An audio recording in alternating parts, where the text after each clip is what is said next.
V76. Have you ever looked at the person sleeping next to you and felt completely alone? Not lonely because they were gone, lonely because they were right there and you still could not reach them? Saint Teresa of Avila saw this. She wrote about it. And what she said about what happens to a soul inside a marriage where love has died is one of the most terrifying and beautiful things ever written down by a human being. Teresa was born on March 28th, 1515 in Avila, Spain, a walled city sitting at over 3,600 feet above sea level, surrounded by towers and stone and cold. Her father, Don Alonso Sanchez de Cepeda, was a wool merchant who bought a knighthood. Her mother, Doña Beatriz, married at 14, bore 9 children, and spent most of her life as a chronic invalid. She died when Teresa was 14 years old. That loss broke something open in the girl. It also planted a seed, a question that Teresa would spend the next 6 decades trying to answer. What does it mean for two people to truly be one? What does it mean when they are not? Teresa entered the Carmelite convent of the Incarnation in Avila at age 21. She did not enter because she wanted to. She entered because she was afraid of hell, which she later admitted was not the best reason. For the next 18 years, she would struggle. She prayed. She stopped praying. She prayed again. She watched the clock during her prayer sessions. She argued with herself. She was, she later said, pulled like a rope between 2 dogs, on the world on one side, God on the other.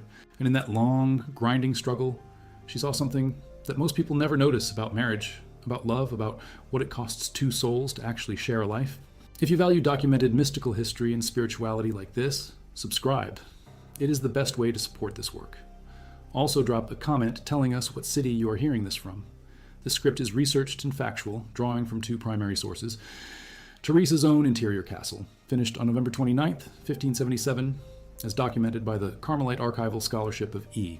Alison Peers in the 1891 critical edition from the Christian Classics Ethereal Library, and from The Way of Perfection, which Teresa wrote in 1563 at the convent of St. Joseph in Avila, preserved in manuscript at the Archiepiscopal Library of Salamanca, where it was read aloud after dinner until students dropped their recreation time rather than miss a word. Now back to the story. Teresa describes the soul using a castle, not a metaphor. She means it literally, the way only someone who has been inside a real thing can describe it.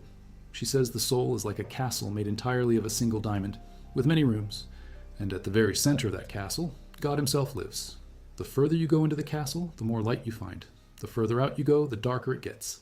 And right on the outside, crawling over the walls, slithering through the cracks, are the poisonous things, the snakes and lizards and creatures she names without blinking.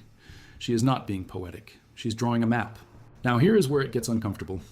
Because Teresa does not just use this map to talk about souls and God. She uses it to talk about marriage, about couples, about 2 people who share an address, share a bed, share a table, stun, and share absolutely nothing else. She had seen this. She was watching it happen in the noble houses of 16th century Spain, where women of position, her exact words, people of position, as I know, carried serious complaints and sorrows that they could not speak out loud because they were afraid of their husbands. They suffered in silence, in the same house, alone. She did not feel pity for them exactly. She felt something harder than pity. She felt recognition. Because what she was describing in those marriages was the exact spiritual condition she had lived herself for 18 years, present but not truly present, close but not truly close, in the house but not in the center. Here is the first thing Teresa understood about couples who share a home but not a life. The castle is not shared automatically. You can sleep next to someone every night for 40 years and never have entered their interior castle at all. The castle is entered through a single door, and that door is not sex, it is not habit, it is not even love in the soft, feeling sense of the word. The door is prayer. And Teresa is very clear that this principle is not just for nuns. It is for married people too. It is for every soul. Because the only union that actually holds, the union that does not dissolve the morning after, the union that does not evaporate under stress, is a union between 2 people who are each individually in a living relationship with the center of their own soul. 2 candles. That was Teresa's image. When 2 people come together, it is like 2 candles being brought together at the wick. For a moment, they burn as one flame. Beautiful. The light doubles. But, and this is the word that changes everything, the wax can still be separated. The candles can still be pulled apart. The flame goes out between them, and each candle keeps burning alone. Teresa says this about spiritual betrothal, about the period before full union. She is describing the state of most marriages. 2 people who once touched at the wick. 2 people who are now, each of them, burning in separate rooms.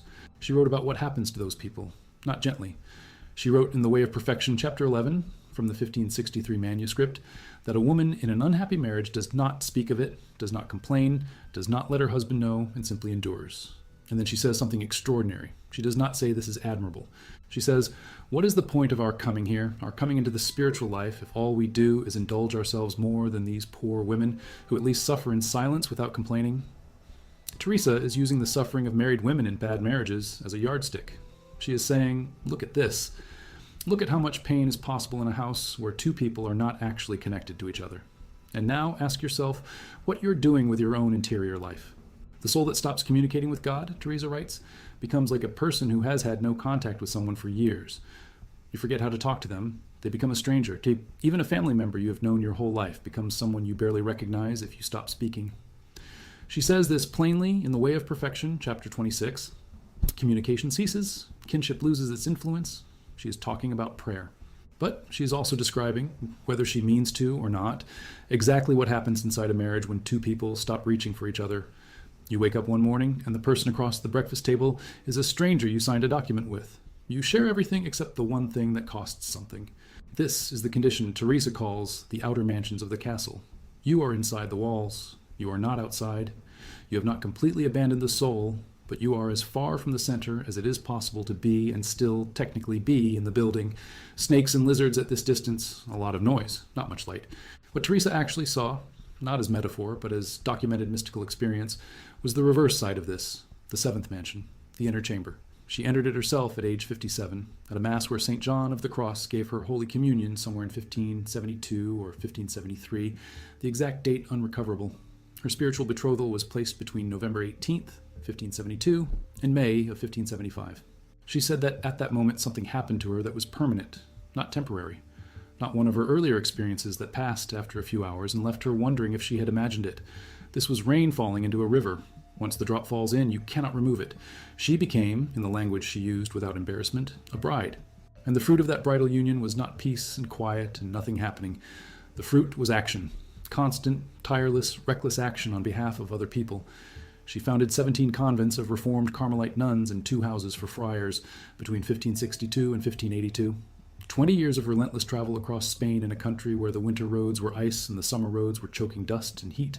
She founded the first house in Avila in 1562, then Medina del Campo in 1567, then Malagon, Valladolid, Toledo, Pastrana, Salamanca, Alba de Tormes, Segovia, Beas, Seville, Caravaca, Villanueva de la Jara, Palencia, Soria, Granada, Burgos. She died in 1582 on the 4th of October, the calendar switching that night from Julian to Gregorian, which means her death date is recorded 2 ways in the historical documents, one of the very few human deaths to fall exactly in the gap of the calendar reform.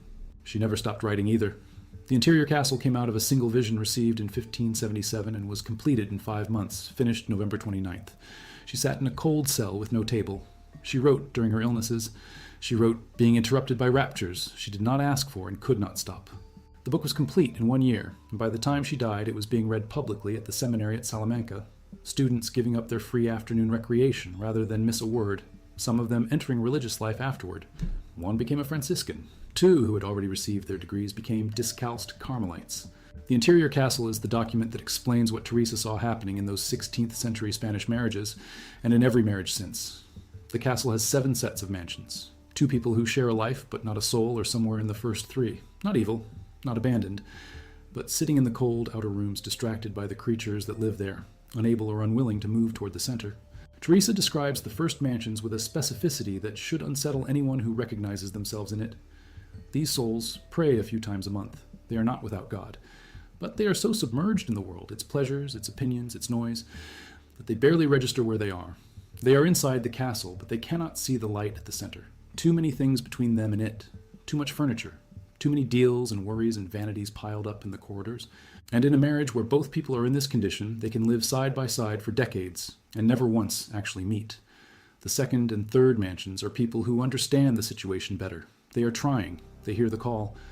But the temptations of the world still bite, and the pull of old habits is strong. Teresa, in the third mansions, describes the most dangerous condition of all. Comfort. These souls have their lives in order. They do not commit grave sins. They are respectable. They give to charity. They go to Mass. And they have made the fatal error of confusing this with a rival. They are organized. They are managed. They are, in their marriages, pleasant to live with. They are also, Teresa says, deeply in danger because they have stopped moving. Cold, still, comfortable. If you value documented mystical and spiritual history like this, subscribe. It genuinely helps us keep making this content. Leave a comment and tell us what city you're watching from. Now back to the story. The fourth, fifth, and sixth mansions are where things get strange and beautiful and painful at the same time. Teresa says it is in the fourth mansion that God starts doing something to the soul that the soul did not initiate. The prayer of quiet, a kind of rest that is not sleep, a stillness that has nothing to do with the noise or silence around you. Teresa spent more than 18 years unable to feel this, and then it came. For married couples, this maps onto something real. The moment when being with a person stops being something you maintain and starts being something that holds you, when you stop working at the presence and start resting in it. Most couples never reach it. Some reach it, and then lose it and cannot find it again. In the fifth mansion, Teresa describes an experience of full union that lasts, she says, no more than half an hour, often much less. Like a silkworm in a cocoon and a butterfly, the soul enters not knowing what it is entering and comes out changed without understanding how. She is very careful here. She says you cannot measure this in feelings. You cannot produce it on demand. You can only dispose yourself toward it. And in marriage, this is the thing that nobody warns young couples about. You cannot force the other person's castle door. You can only tend your own. You can only go deeper in yourself and trust that two people going deeper in themselves will find each other at the center they share. The sixth mansion is the hardest chapter. Misunderstood praise, slander, illness, depression. Teresa compares the suffering inside the sixth mansion directly to the tortures of hell. This is from chapter 1 of the sixth mansions of the interior castle. Not softened, not exaggerated. The soul has been given so much that the weight of it becomes crushing. Teresa says this mansion is the longest part of the journey. 11 chapters of the interior castle are spent here. She does not rush past it, because this is where most people who have actually started the journey get stuck and cannot identify what is happening to them. In a marriage, the sixth mansion looks like the years when everything costs something. The years when children are sick, money is short, one of you is failing, both of you are exhausted. The years when the love is real, but it costs so much that you cannot feel it in the ordinary way anymore. Teresa says these years are not evidence of absence. They are evidence of refinement. The fire is not out. It is burning at a temperature high enough to change the material. And then the seventh mansion, the center. Teresa described entering it through Holy Communion sometime between 1572 and 1575 in the convent of the Incarnation in Avila, the very convent she had first entered at age 21, 30 years before. She had walked away from the center for 18 years, then spent a decade fighting her way back, and now she was here. What she described was not the absence of suffering, but the presence of something inside the suffering that made it unbreakable. The body could be in pain, the mind could be battered, the whole outside world could be on fire. And at the very center, like a head that is healthy even when the rest of the body is sick, her own image, there was a peace that nothing outside could reach. Rain falling into a river. That was the image she chose for the seventh mansion. Not two candles burning side by side, not two things that can be separated at the wick. Rain and river, once merged, inseparable. You cannot take the rain back out. Now listen carefully to what she said the fruit of this state looked like. Because this is the part that most people skip when they read Teresa. They want the mysticism. They want the visions. They want the angel with the flaming lance. The famous vision described in chapter 29 of her life, the one that Gian Lorenzo Bernini carved in marble and placed in the Santa Maria della Vittoria church in Rome, completed between 1647 and 1652. The sculpture so raw and intimate that in later centuries, educated visitors would stand before it in silence. They want the raptures and the levitations and the transports. And Teresa gives all of that. And then she says, none of it means anything without works. None of it is real without the ordinary Tuesday. The seventh mansion produces Martha and Mary together, her phrase. Chapter 4 of the seventh mansions. She called it the most profitable chapter in the book. You want to know if a soul has reached the center? Watch what they do with their ordinary day. Watch how they treat the person who has nothing to offer them. Watch what happens to their patients when they are tired and the work is hard and nobody's watching. The soul at the center does not sit still in consolation. It goes out. It moves. It builds. 17 convents. Teresa was not sitting in the seventh mansion enjoying the view. She was riding in a leaking cart across the mud roads of Castile in February, negotiating with bishops, managing difficult sisters, writing letters by firelight, spending money she did not have on houses she had not yet inspected, and founding community after community of women who had chosen to take this journey seriously, rather than sit still in the comfortable outer rooms. And here is the thing about the couples she describes in The Way of Perfection. The women of position carrying their suffering silently, The married souls who endure their unhappy houses without complaining to their husbands, Teresa does not leave them there. She does not say, "This is your lot, and may God have mercy on you." She says, "The door of the castle is prayer. Every single soul is invited." She wrote this explicitly, as recorded in the testimony of Father Domingo Banez, her confessor, who confirmed that she wrote The Way of Perfection for precisely this reason: to show ordinary people, not just nuns, not just the consecrated, but every soul in every house, that the castle was theirs too. You do not have to leave your marriage to enter the castle. You do not have to be a mystic. You do not have to have raptures or levitations. Teresa is very precise on this. Not everyone receives those gifts, but every single person can enter the door. Every single person can move from the outer rooms toward the center. And when two people in a marriage are both moving toward the center, each in their own interior, each doing the difficult and unglamorous work of self-knowledge and surrender, they find each other there, not in fireworks, in something harder and deeper than fireworks, in the way that rain and river are the same water, and you cannot tell where one ends and the other begins. This is what Teresa saw. She saw what happens when couples share a home but not a life. She saw the outer rooms, the snakes and lizards, the organized, comfortable third mansion couples who have not committed grave sins in years and are completely lost without knowing it. She saw the silence of the women who suffer and do not speak because there is no one to speak to, and the marriage has become just a shared address.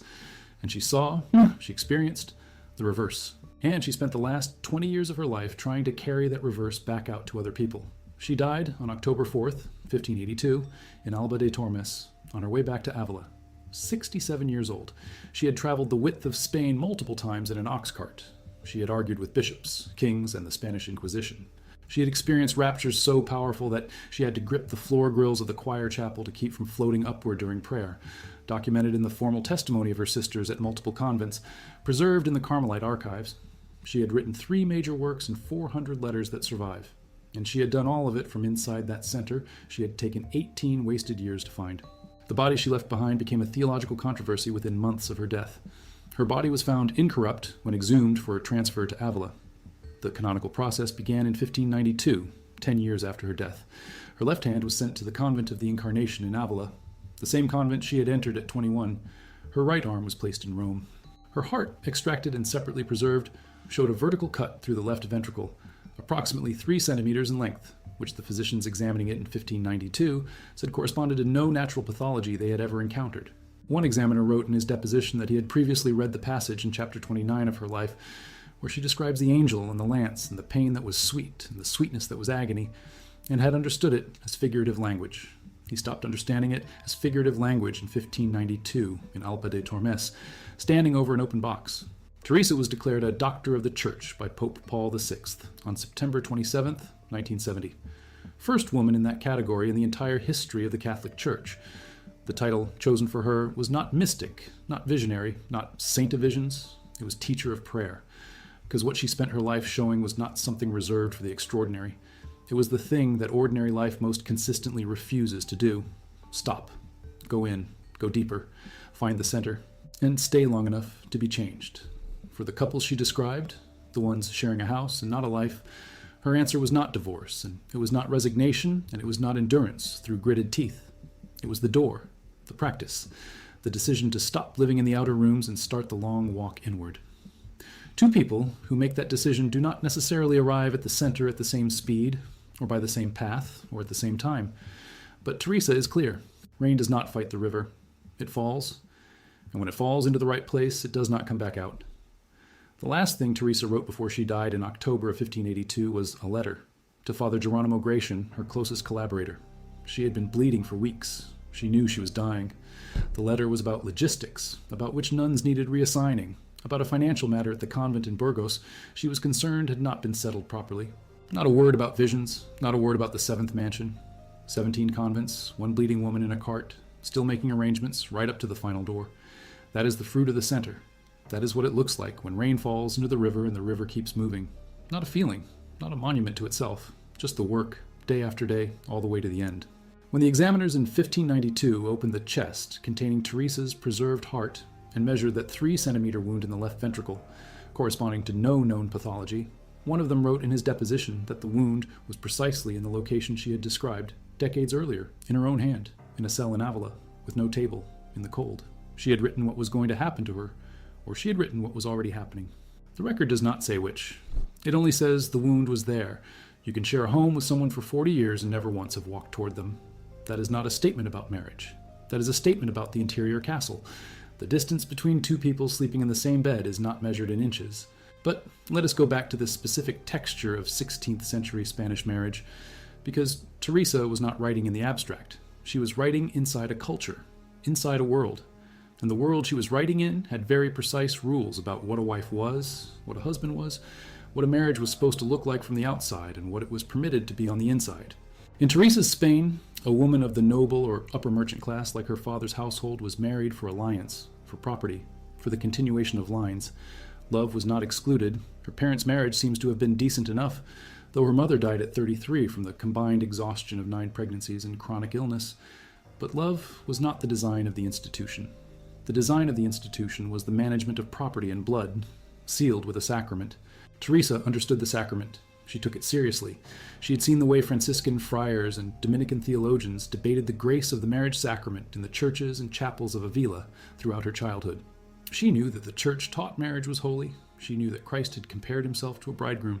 She had read the Song of Songs and felt, as she wrote in her meditations on the Song of Songs, a text her confessor at one point told her to burn, which she refused, that the language of human desire was not accidental to the language of divine union. It was a pointer, a signal. The thing that human marriage was reaching toward, however imperfectly, was something real and permanent in the nature of things. But she also knew what she had seen: women of position with nowhere to take their sorrows, households where two people were legally bound and spiritually absent from each other, houses where the external form of marriage continued without the interior reality. And she understood, because she had been in that condition herself, not in marriage, but in her relationship with God, that you could perform the ritual perfectly and be completely dead inside it. For 18 years, she performed the rituals perfectly. She said the prayers, she kept the fasts, she followed the rule of the Carmelites at the Convent of the Incarnation, and she was, she wrote, like a person going through the motions with someone who has become a stranger. Prayer without presence, words without meaning.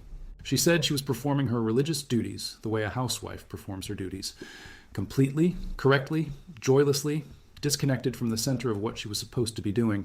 This is the condition that her castle map is designed to diagnose. Not sin, exactly, not rebellion. Something subtler and in some ways more dangerous. Presence without contact. Cohabitation of the spiritual kind. Two parties living in the same structure, going through the established motions, sharing nothing essential. She watched this in herself. She watched it in the couples around her, and she came to a conclusion that is still radical 4 centuries later. The outer appearance of union proves nothing.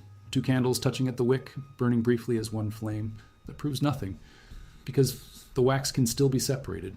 The flame goes out between them. Each burns alone. And the terrible thing is that from the outside it can look exactly the same as genuine union, right up until the moment it breaks. Teresa was born into a family that had its own hidden fracture line. Her grandfather, Juan Sanchez de Toledo, was a Jewish converso, a Jew who had converted to Christianity under pressure.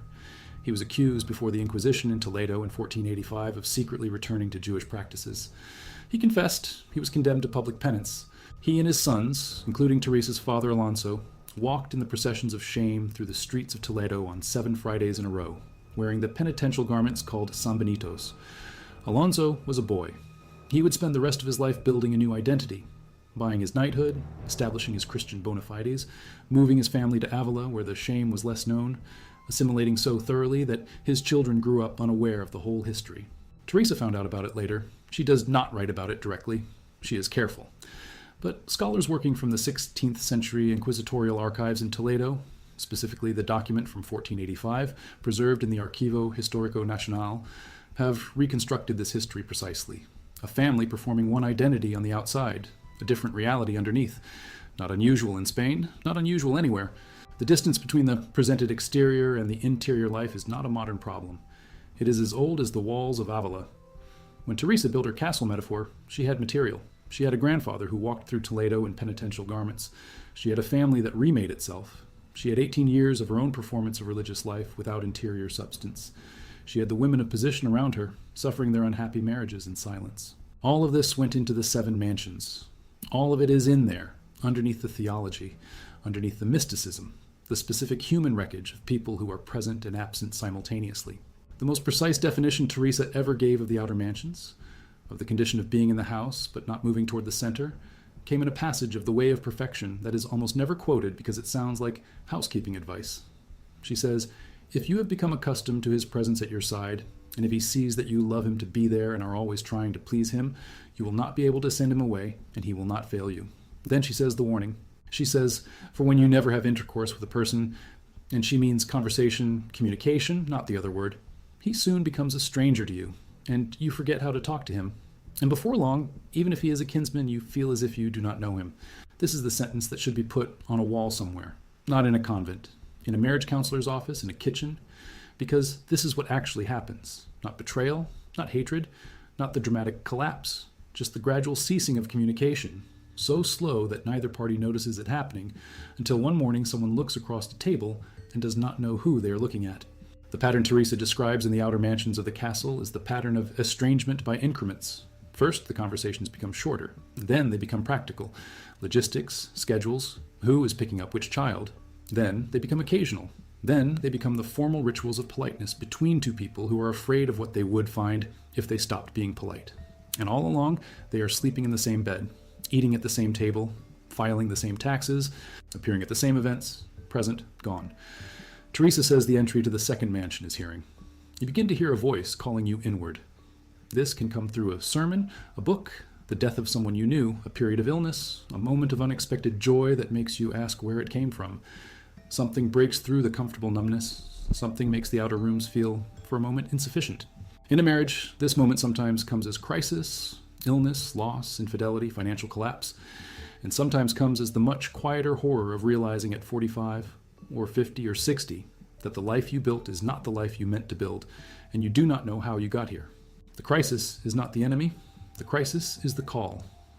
Teresa is very clear on this point. She does not romanticize suffering, but she does identify it as the thing most likely to produce motion. You do not move from a comfortable chair unless something disturbs the comfort. The snakes and lizards in the outer rooms, the distractions, the anxieties, the habits, the small addictions to approval and esteem are what make the outer rooms feel livable. Remove the comfortable numbness and the outer rooms are not livable. That is when people start moving. In the third mansion, the soul has moved enough to be organized about its spiritual life. It has routines. It keeps its commitments. It does not commit the sins that would horrify a respectable person. It is, in the vocabulary of the 16th century, a good Christian. In the vocabulary of any century, it is a good spouse, pleasant, reliable, contributing. And also, Teresa's diagnosis is brutal here, stalled. The third mansion is the place where the soul stops being afraid and starts being comfortable. And comfort in the spiritual life is the subtlest of the dangers because it looks so much like health. She uses the story of the rich young man from the gospel, the young man who came to Christ and asked what more he needed to do and was told to sell everything and follow and went away sorrowful because he had many possessions. The third mansion soul has done everything right up to that point, and then it hits the one thing it cannot give up. In a marriage, this one thing looks different for every couple. Sometimes it is control.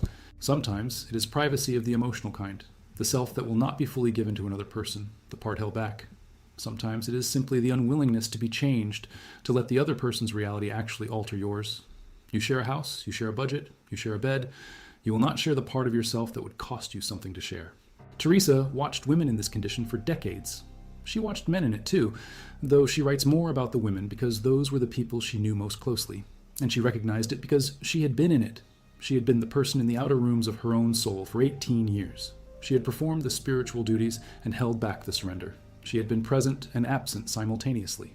She knew exactly what it felt like from inside. When she finally broke through, when she stood before the statue of the ex homo in the oratory of the Convent of the Incarnation in 1554, at age 39, and saw the bleeding Christ and fell down and would not get up until something changed, she wrote that the 18 years of loss felt, in that moment, like they had happened to someone else, like she was seeing her own life from outside it. The years of performance, the years of going through the motions, the years of prayer said without meeting. And she wept and she asked, and something came that she spent the rest of her life trying to describe and never entirely could. 1554. The statue, the floor of the oratory, the prayer that was not elegant and not composed, that was where the walk inward began. It took her 18 more years to reach the seventh mansion. The spiritual betrothal on November 18th, 1572. The full spiritual marriage between 1572 and 1575. 21 years, from the floor of the oratory to the full rain into river merger, she describes at the end of the interior castle. 21 years. She was not in a hurry, and she was not given the grace to rush. And she says this too. She says, God leads souls by many different roads and at many different speeds, and you do not get to set the pace. You only get to say yes, keep moving, do not stop. For the couples she is addressing in all of this, and she's addressing them even when she writes to her nuns, she is addressing everyone who has ever been in the outer rooms of their own life. The message is not complicated. It is not easy, but it is not complicated. The door is prayer, the movement is inward, the center is real, and it is yours, and it is where the other person is also going if they are willing to go. And the evidence that you have arrived is not a feeling. It is not consolation. It is the quality of your ordinary Tuesday. Teresa wrote The Interior Castle in 1577 at the age of 62. She was sick when she wrote it. She had been sick for much of her adult life. A severe illness at age 22 that left her partially paralyzed for 3 years. Recurring illness throughout her 40s and 50s. The bone-deep exhaustion of traveling thousands of miles in carts across 16th century Spanish roads while managing the finances and personnel of 17 religious houses. She wrote The Interior Castle in less than 5 months. She wrote it without a table, in a small cold room, being interrupted by visions she had not asked for. She finished it on November 29th, 1577. The castle she described was not an ideal. It was not a theory. It was a report. She had been there. She had mapped the rooms not from observation, but from residence. And at the center of the map, in the room where rain falls into river and cannot be separated, she had found what every human love is reaching toward and almost never arrives at.